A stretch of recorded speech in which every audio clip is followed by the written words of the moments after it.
This is the Messy Say Yes Soup Kitchen and Preschool.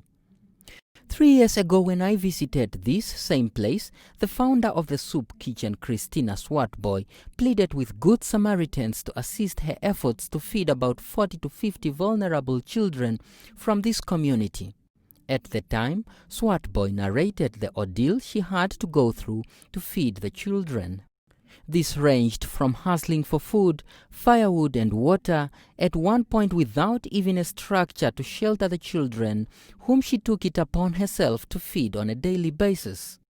3 years later, the venue has not changed much, except that the number of children have almost doubled. Swartboy still struggles to make ends meet. What is worse is that the coronavirus has taken course and regulations are now in place to curb its further spread. Adhering to those regulations, though, is proving a challenge at this soup kitchen, serving children from poor households unable to feed them. Swartboy is moved to tears as she narrates her current situation to NBC News. It's not a situation that one can see and ignore. And this happened for the whole 5 years. Feeding the empty tummy is not enough for us, but even just to clothe them also.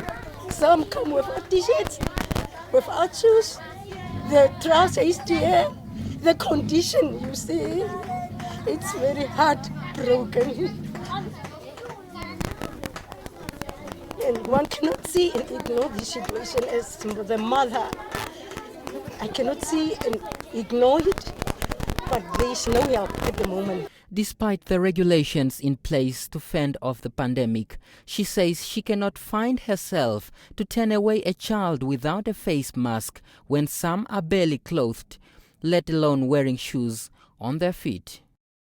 If there is that greatest thing that you would want to get help on, what would that be?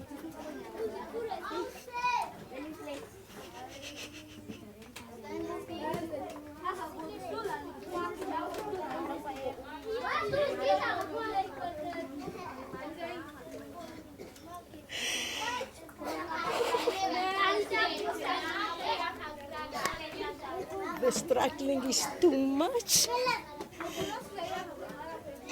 The burden is too strong. But monthly help to feed these children. We go day by day, fearing should we able to feed them for this Saturday. The corrugated iron roof of the center is thanks to some Japanese tourists who donated it, though recent heavy rains also did not spare that structure. Supplies and services that remain a challenge, Swartboy says, include water and sanitation, firewood, food and masks. She is thus appealing to Good Samaritans, whether in the business sector, government or from the side of private individuals, to further assist the center. Daniel Nadunyan, NBC News, Windhoek.